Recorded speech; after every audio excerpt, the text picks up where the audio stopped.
Pasca peristiwa ambruknya kubah Masjid Ittifaqul Jamaah, Jalan Barukang 1 yang menimpa belasan jamaah Minggu malam. Wali Kota Makassar Dani Pomanto langsung mengunjungi korban di Rumah Sakit Angkatan Laut Jala Amari Minggu malam. Kabar peristiwa ambruknya kubah Masjid Ittifaqul Barukang yang menimpa jamaah sholat tarawih menarik perhatian pemerintah setempat. Wali Kota Makassar Muhammad Ramdan Pomanto langsung mengunjungi korban di Rumah Sakit Angkatan Laut Jala Amari, Jalan Setando, Makassar, yang mengalami luka dan mendapat penanganan medis.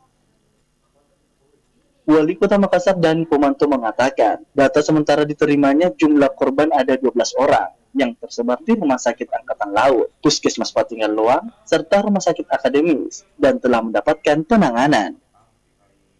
Dani pun menegaskan semua biaya pengobatan korban ditanggung Pemkot Makassar dan juga telah menurunkan tenaga kesehatan untuk ikut membackup rumah sakit, mengingat korban mengalami luka pada bagian kepala.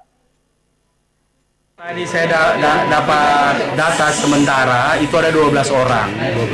Ya, luka ringan sampai saya lihat tidak ada juga yang fatal ya. Semua kondisinya seperti ini. Justru inilah yang sebenarnya yang paling banyak jahitannya. Dari semua tadi saya lihat di rumah sakit. Ini kan umumnya para korban ini mendapatkan perawatan medis. Ya. Untuk biaya medisnya semua biaya medis pemerintah kota yang tanggung. Kedua, saya sudah sepakat sama Kapolres tadi, masjid dengan Pamirul Masjid. Masjid tidak bisa digunakan dulu, di close sementara, kita kasih garis polisi. Kemudian kegiatan ibadah kita alihkan ke jalan dengan tenda. Ini malam juga kecamatan mempersiapkan itu. Jadi silakan tetap ibadah jalan, tapi demi keamanan masyarakat kita tutup dulu sementara masjidnya.